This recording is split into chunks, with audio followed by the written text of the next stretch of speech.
naturally. There are quite a few insects that will not like the cold weather as it comes in. It will just kill them off straight away. The soft-bodied insects, for instance, aphids, that sort of thing, they will die off with a cold snap. They'll clear most of them out of the garden. This will mitigate, drastically reduce the damage, the risk of pest and disease damage in your garden.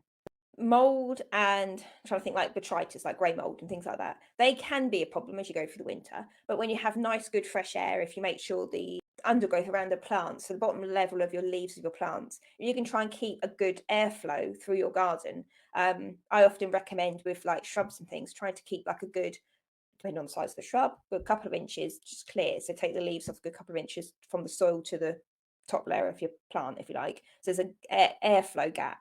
This will prevent the bottom leaves from rotting, causing botrytis and disease to spread throughout your plant. So the winter months, this can happen. If you get a slight rise in temperature and you get a bit of humidity going, it will just kick off. But if you haven't got that touch between the soil and the plant, you don't get that problem. So that's quite a good way of sorting it out. But generally speaking, winter time is very good for just checking any fungal issues, any disease damage, and any pest issues as well. So it's really good for that. And then that gives you a good clear run for the spring.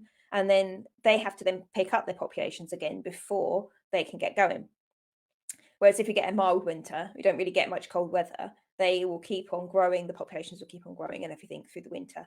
And your plants just suffer constantly and you can't do much about it. So the cold weather really does help in that fact. It gives your plants a chance to have a bit of respite from them, checks any populations, and then helps your garden to recover in time for spring, when hopefully the birds take over and the insects take over. And then they don't have to worry so much because the population's going to be controlled naturally, which is what we all aim for.